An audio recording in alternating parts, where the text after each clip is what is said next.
Hey friends, it's that time again. My name is Kenny Jahng. You are here for a fantastic conversation. We're going down deep into the rabbit hole of the meta church. I've got Dave Adamson here next to me. Welcome to the show, Dave. How you doing? When you said we're going down, Kenny, I thought you meant we're going down under. I literally thought that's what he's going to say. He's going to say we're going down under to Australia. Because you're Australian, I should have make a.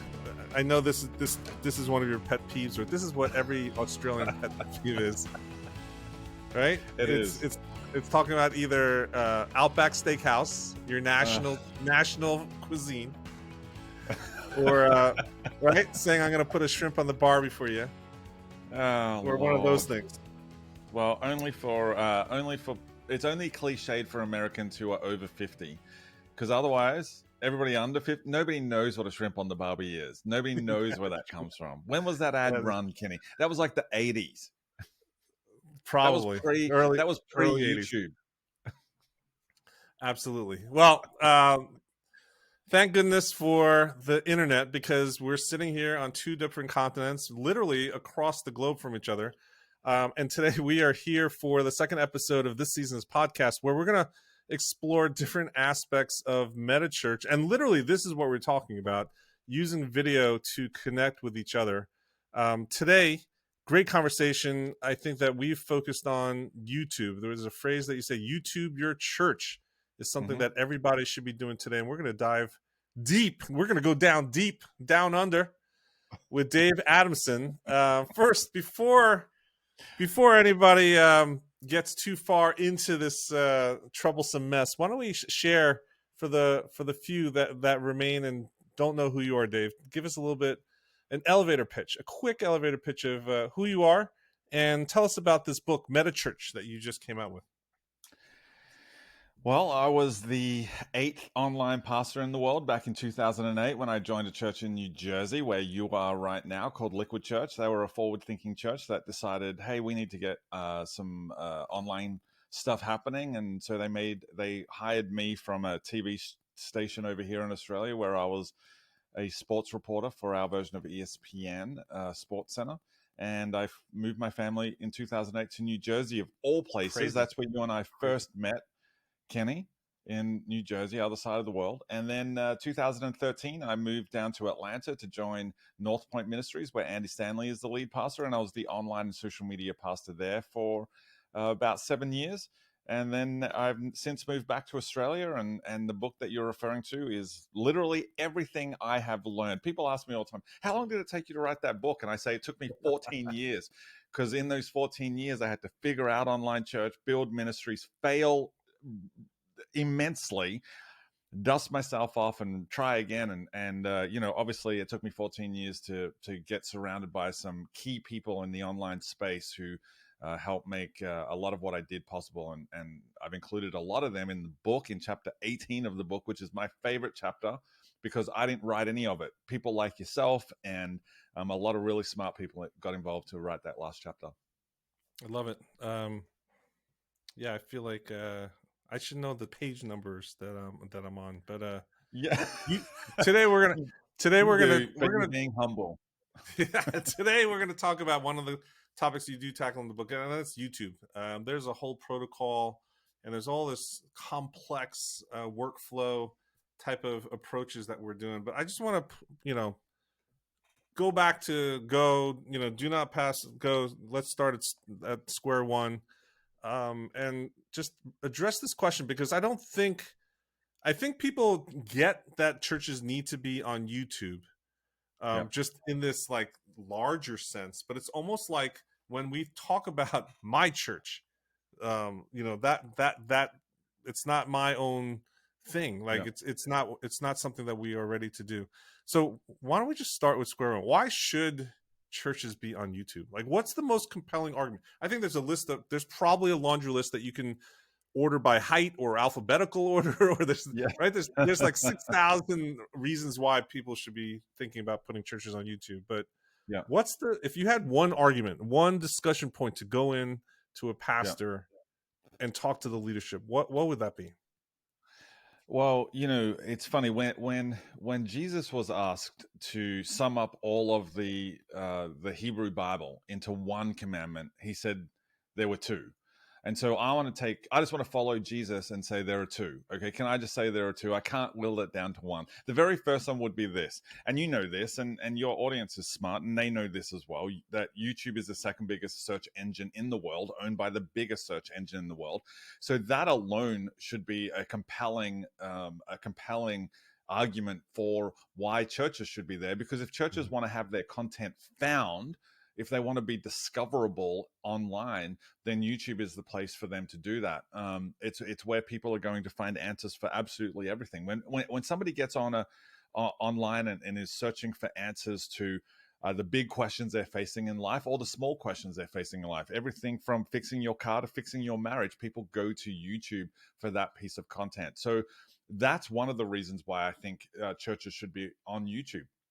It just makes them more searchable. If I had to choose what that second one was, following that Jesus model, I think for a lot of pastors and a lot of, especially senior executive lead sort of pastor level, Yes. they're looking for robust analytics, robust data around what they're doing online to see if it's even working. And because YouTube is driven by Google Analytics, the analytics that you get from YouTube are second to none, especially on when you consider all the other platforms that you could be streaming your services on. Let's just pick Facebook, for example. The Facebook analytics do not even compare to what YouTube allows us to get. YouTube allows us to see where people landed, like where they came from to land on your live stream. Did they come from social media? Did they come from a website visit? Did they come from searching a topic on Google that led Google to put up your live stream of your service or your old message that you've got up for on demand? Is that what led them there? It's able to tell you how many people clicked on your thumbnail, like the picture that you have that promotes that video on your YouTube channel. It tells us all of those little bits of information. Plus, and this is the good and the bad of the analytics on YouTube, right? You can watch the video with a live graph telling you exactly where people dropped off. Like you can Yes. literally go back to the word that you said that caused everybody to drop off, or the song that your church streamed that caused everybody to drop off. You can go back and track that. But likewise, you can also track where there's a bump in that graph where people came back in to watch. And so you can start to build your content around what people are actually watching. And especially if you're a pastor who really believes that context is king online, and you are trying desperately to reach the people who live within driving distance of your building, YouTube analytics are able to tell you exactly where people are watching from and for how long they're watching. So all of those things alone make YouTube the place to go for live streaming of services. I love it. Data, data, data. That's what makes things happen. It allows decisions to happen. And, Yeah. we sometimes joke on our team that Facebook doesn't use the word analytics because they know that they can only stretch the truth so much. And they call it Facebook Insights, right? Like they don't even Insights. call it analytics. Yeah. Insights. It's It's high like level insights. yes, it's like Insights is like maybe the end of elementary school, middle school grade data, and then there's Google Analytics, which is like collegiate or College PhD. level. Yeah, so that's a great response. I think for many ministries, right? Like I think the problem though is it just seems so daunting for Yeah. churches to actually get on YouTube, and then there's the camera factor, feeling like, oh, I need to be on camera, and they feel like they're Yeah. exposed, and who else are you able to get on camera, etc. Yeah. What would you say, Dave, like in your experience coaching churches, what's the first real practical step that churches should realistically, like if they really want to get into YouTube Yeah. beyond posting their sermons, Yeah. right? Like I think that's the easy one. The easy one is everyone is posting the sermons, and obviously that's not actually in their favor, right? It's not. I want to go off on a Yeah. tangent after, so let's answer that question later. But what's the first step? First step a church should take realistically beyond posting their sermons. What should they do on YouTube? Well, I would be suggesting the thing that they could do that doesn't take much time. It doesn't require them to hire an editor or a video producer or anything along those lines. The first thing you can do is just make sure that your channel is as optimized as it can possibly be. And these are little things that you can do simply. Like what I notice a lot, Kenny, is when I'm working with churches or with nonprofits or with ministries, and I do an audit of their YouTube channel. The first thing I notice is there are simple little pieces that they've left out and just haven't thought about adding, because they're assuming that YouTube is just a place like Vimeo where they can just deposit all of their videos for safekeeping. But if they take just 2 hours to optimize their channel, they can double their views, they can double their subscriber rate, they can double their viewer retention. And I don't just say that arbitrarily. I've literally worked with churches and ministries around the world, and within 30 days they've doubled in these areas by making some simple adjustments. And those adjustments include things like making sure that the About tab is completely filled out, that your church has put all the contact information that you have, all your social media handles, your website URLs, those little things, making sure that your cover image on that homepage includes information about your church. Now, I always say that churches should have one of two things on their banner, their cover image on YouTube. It should either be a picture of the front of their building, so that if your goal, your context is try to reach people who live within driving distance of your building who've never been before, they can see the front of the building and know that they're in the right place when they eventually show up. Or it should be some information about your church, whether it's your mission or vision statement of what you're trying to achieve as a church, or hey, we post new content or we live stream our services at this time. Like, though, make it into a TV guide. Remember the old TV guides you used to get where you would, when you're growing up, Kenny, I don't know if they even have them anymore in New Jersey, but you'd get the Talk TV about guide the and you'd go, 80s oh my God. memories. Yes, you'd go, oh my gosh, A-Team, it's on Wednesday at 8 o'clock. Yes. And you would highlight it or circle it. Like, that's what your YouTube banner can be. Hey, live streaming services at 9 a.m. every Sunday and replayed at, you could do something like that on your banner as well. Then there's little things that if you go into YouTube Creator Studio and you start diving a little bit deeper, you can include hashtags, you can include uh, tags, channel tags that allow your YouTube channel to become infinitely more searchable. So again, just as an example of that, some of the churches, when I was doing this for North Point, for example, I made sure that the channel tags included things like Andy Stanley North Point Community Church, North Point Ministries, but then also common misspelling. So Andy Stanley, but without the E in Stanley, because some people might not know it, or North Point as one word, or North Point with an E on the end, both of which weren't right. But I knew a lot of people were probably typing that sort of stuff in. So when you go through and just add channel tags, that makes a huge difference to making your church infinitely more searchable. The other thing is also you can add geotag location. So when you type in a tag, type in the town, type in the state of your church. So I would type in North Point Atlanta Church, like little things like that, but then also narrow it down to the suburbs.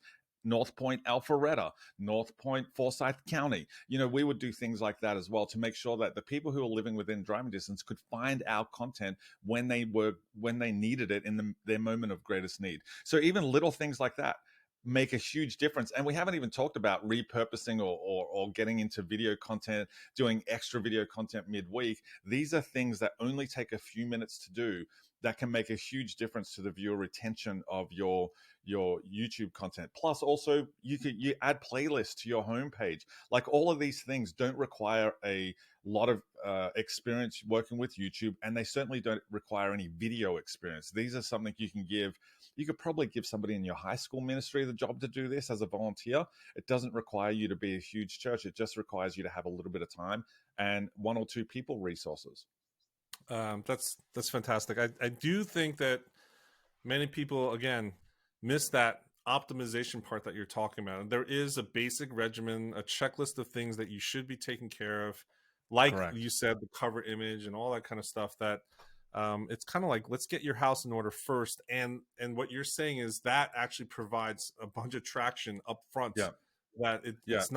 it's not that you have to post 1,000 videos or get Yeah. on YouTube Shorts every single day for a year before you actually get that traction. Exactly. It's just requiring that little bit of time and that checklist of stuff. In fact, I've got checklists. And if I haven't done it already for Church Tech Today, Kenny, I'm more than happy to make that available so that you can post that as a link. Absolutely.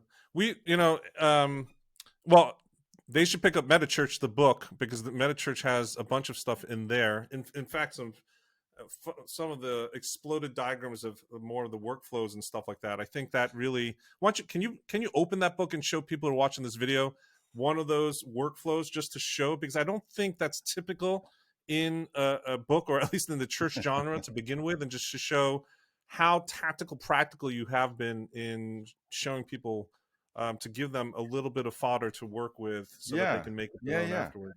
Yeah, so a huge part of what I wanted to do with the book, Kenny, was not just write a philosophical idea of what church Mm-hmm. online should be. Now, I do have a section where I talk about why churches should be doing online, and I try to provide a theological argument for it, and a philosophical argument for it as well. But then I wanted to get down into some nitty gritty stuff, not in the way of, hey, here's the latest YouTube hack or here's the latest Instagram hack, because let's be honest, 3 months from now the algorithm changes and suddenly this book is obsolete or a new platform comes along. And so for me it was more about the way of thinking about it. And so yeah, I broke it down to like little things like this. I'm not sure if you can see that, but little things like this where I take an exploded view of somebody's discipleship journey Yes. through a church that's leveraging both online and offline, which is really why I call it meta church, because that idea of meta is, that word meta is a prefix that means to transform or to change, as in the word metamorphosis, or it means to go beyond, as in the word metaphysical. So the idea of a meta church is a church that is transforming its model to go beyond Sundays, to go beyond a time slot, to go beyond a location. And so I try to include little things like this, which is a breakout. What did you call it? A breakout view, exploded view, I think you called it. Exploded view. Um, Yeah. yeah, of what somebody's journey might look like if they connect with the church physically, but they still leverage some, if they connect with the church on site, but they still use some online tools to access deeper content, to become disciples, or all of those sorts of things as well. So I do that with just about every channel in a whole bunch of different ways, from podcasts right through to YouTube and everything in between. Awesome. Um, the next question I have is, I think, going to be a hard one, because once Oh, you convince the leadership of a church that says, "Hey, we need to be on YouTube," that we need to actually prioritize it, and then they see the light, they see the potential that says, "Hey, realistically, there's stuff that we can do to get out of the gates." yeah, But then, if you want to commit to it, you know, let's be honest, Dave. Video shooting and editing and publishing, tagging, category, all that stuff is not something that you can just do on your lunch break. That yeah, can that right that literally can become something that takes up a whole media team, that roles and responsibility at some point. yeah, How can a church that's making these first steps, how do they tackle YouTube without having to hire more staff? Because I think if I can figure out how to coach the leadership team to actually see some of the fruits before risking the investment in human capital, yeah, then they might be able to actually say, you know what, we either need to reprioritize our budget yeah. or our priorities, or raise more money, put into the Christmas offering. But Mm. I think out of the gate, how do they tackle YouTube without hiring more staff, or is it impossible? No, I totally think it is possible, regardless of the size of your ministry. Again, a lot of what I tried to write in the book is, obviously when people hear that I came from North Point, they assume, well, it's a mega church, so it's got unlimited resources, unlimited budget, which Yeah. is not necessarily true. But I tried to write a book from the point of view of any size ministry, any size church, and I've been parts, and this as part of my story. I came from a church of that on the best day had 120 people at it, and we were still leveraging this sort of thing just Mhm. simply by applying ourselves and having a strategy built around it. The thing that I always say to churches of any size, and in fact, it's funny, I just got off a phone call, a consultancy call with a church in Michigan that has 14 campuses, and they're starting to do this now with a very small media team. What I keep telling them to do is to repurpose on purpose, to take the content that they're currently creating, the content that they're currently streaming on a Sunday anyway, that 30, 35, 37-minute message. And one of the best things you can do on YouTube is, yes, live stream it to YouTube, then yes, post just the message, but then also have somebody on your team, whether that's a paid staff member, or give somebody a volunteer opportunity to do this, because I'm sure there are teenagers in your group who in your church who can use Adobe Premiere or something along those lines, and get them to create a 4-minute version of that message that you preached. That might be a highlight thing. It might be one specific point. It might be one specific story. But by taking that and editing that and posting that midweek, like on a Tuesday or a Wednesday or a Thursday, what that does is it creates this other piece of content that goes out, yes, but then you use YouTube cards, YouTube end screens, and the YouTube description to point people to the full length version of that message. This is a step I feel like we miss in church world a little bit, but the YouTube world has understood this very, very clearly, right? We post these, a study was done that shows that the average length of a message or a sermon in a church in the US is 37 minutes. So we post this 37-minute piece of content, yet the average length of a YouTube video is anywhere from 4 to 11 minutes. And we wonder why, hey, our viewer retention dropped off after like 5 minutes. Well, the reason for that is people are used to watching these 5-minute videos on YouTube. Now, I'm not saying preach 5-minute messages. That's not what I'm saying at all. But you can take that video that you've already created, take out one point or one section and include that as a separate video, and then again use the YouTube description, that piece of text underneath, like essentially a caption to the video, to point people to the full length. You can have an end screen, which is like after the video is played, a little graphic pops up and make sure that you point people to that full length. In fact, YouTube allows you to embed the thumbnail into that end screen so that people can just click on it, or use a YouTube card, which, just for context, that's the little thing that pops up like this right here. A little graphic pops up and it says, if you'd like to watch the full length version of this message, click here. So it gives people these opportunities to take steps in their journey with you as a church. So, for example, this is the interesting thing to me. A lot of pastors will preach a message on, I don't know, let's say it's a relationship series, right? And it's how to improve your marriage. For example, that might be a series you do over 5 weeks. One of those messages might have one point in it that just says, hey, do this, husbands and wives, do this for each other, whatever it might be. You could take that as the one little piece, and you could title that something along the lines of how to make your marriage 25% better today. People are searching for that piece of content. And if it's the right length, people watch it, they like it, and if you've provided all the steps for them to get to the next bit, then they can go and watch that full length thing, because you're actually answering the questions that people are asking on YouTube. So that's a really good way that you could do it, that doesn't require a lot of time, doesn't require a lot of resources, and takes the takes the content you're already producing to drive traffic to your longer form content. It's as easy as that. That's it's a great starting point for a conversation, I think, for a church team to start to think about what does it actually look like to embrace YouTube. Dude, it's so important to me. This side of things is so important to me, because it's so easy for churches to. I'm literally losing my voice over how passionate I am about this. I love it. I love it. Well, that is a foray into that conversation of YouTube. We'd love to continue that. And actually, Dave and I have been thinking about responding to some of the comments that we've gotten in from you, the listeners, about YouTube in particular. And we're thinking about pulling together a boot camp of maybe even going through that initial checklist of optimizing your channel. So if you're interested in learning more about the potential events that we're going to put together, I want you to email me, kenny@churchtechtoday.com, and let me know what you think about that and where you are on the YouTube journey, so that we just get a sense of what the interest and need is out there. And one of the things that we're very committed to is this video format, and helping more churches really grow in that aspect for the digital ministry. So Dave, next time what we're going to do is, I think we have on deck for the next episode conversation about video, but in a different format, not YouTube, but church online, right? Yeah. Really trying to figure out how to have that engagement factor. And there's actually a question that I think that, just to tease the audience, is the question of suggesting that churches should actually stop streaming their worship online. Yeah. So I let's talk totally about think that that. next time.